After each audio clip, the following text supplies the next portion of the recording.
Decades of cultural memory have distilled the Columbine High School Massacre into a highly specific narrative. Two outcast teenagers, pushed to the breaking point by high school bullies, walking into their school to execute a spontaneous revenge shooting. This official report reveals a highly organized domestic terror operation. Bomb squads searched 1,952 lockers to secure the perimeter, cataloging 357 pieces of explosive evidence. The core arsenal consisted of 2 duffel bags containing 20-pound propane bombs, deliberately placed inside the crowded cafeteria. The infamous shooting was a fallback response to faulty wiring. The primary operational objective was a catastrophic bombing designed to kill hundreds of students in the cafeteria. The execution of this plan required significant resources and meticulous planning, all taking place in the affluent, upper-middle-class suburb of Littleton, Colorado, leading up to the morning of April 20th, 1999.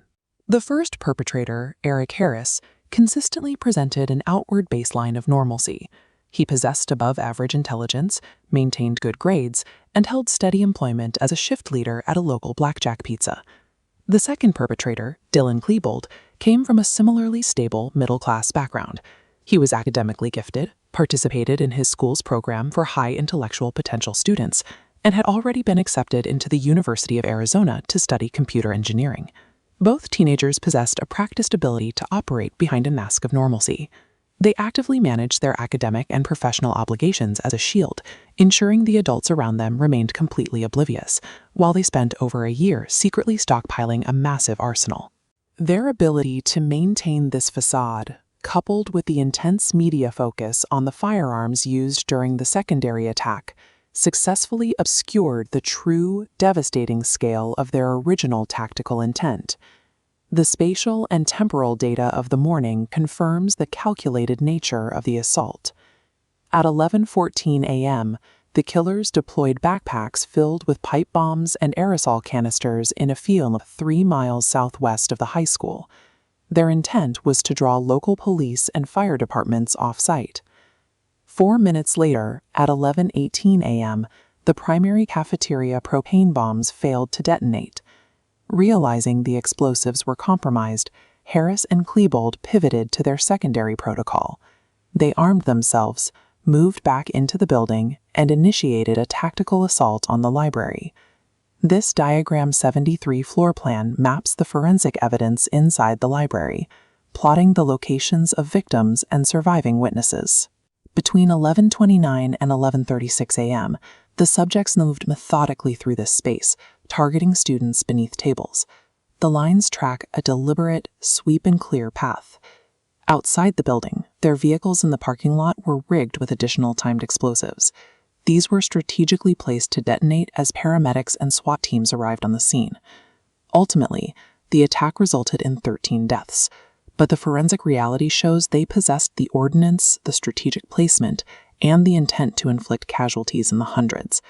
The spatial via and bomb placement confirm this was a highly calculated paramilitary strike. It bears none of the hallmarks of a random emotional outburst caused by bullying.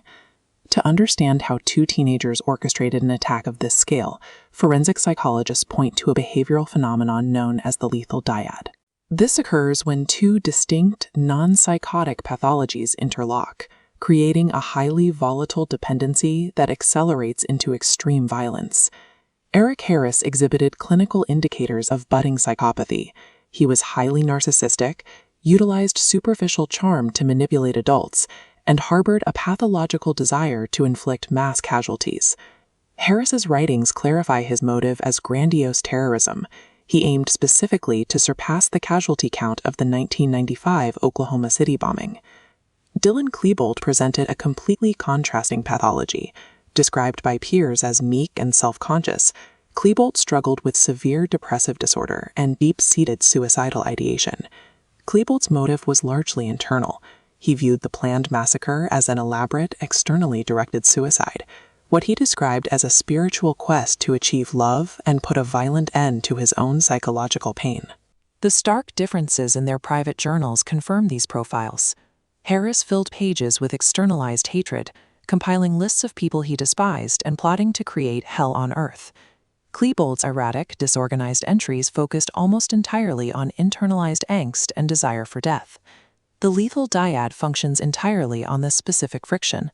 Without Harris's psychopathic drive and logistical planning, Klebold likely just commits suicide.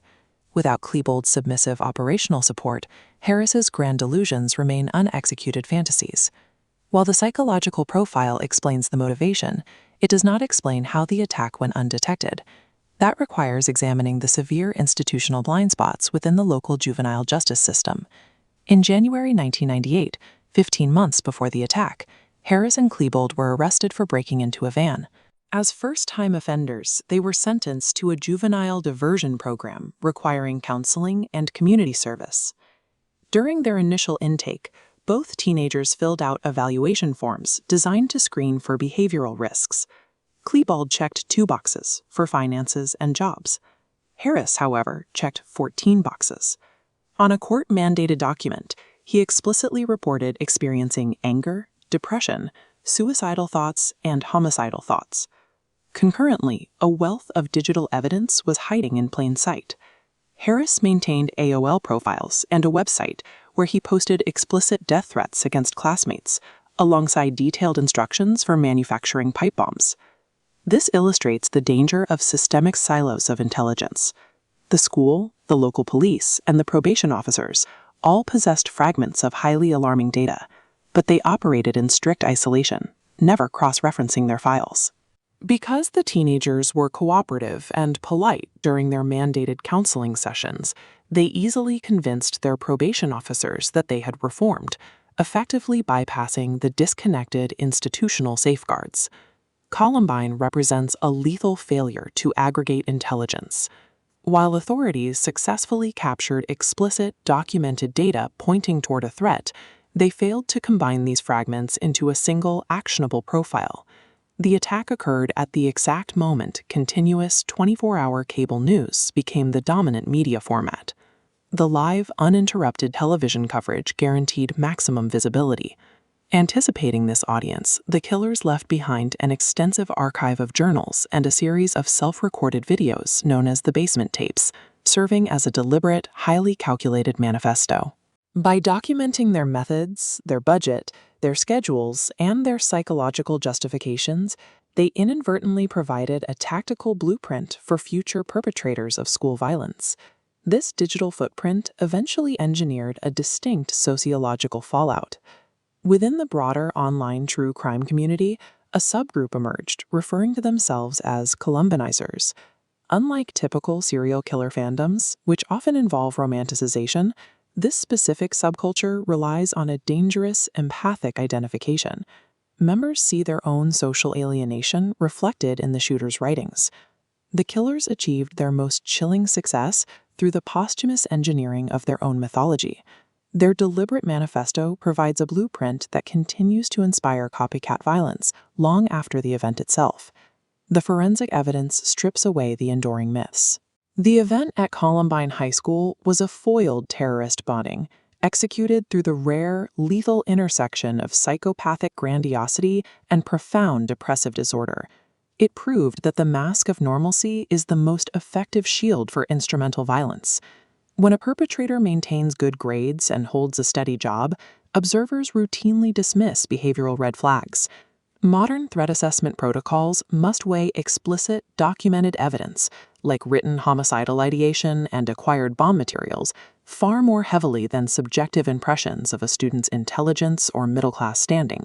When institutions isolate their intelligence, they inadvertently provide cover for mass casualty planning. Columbine stands as the foundational case study in how those systemic blind spots are exploited.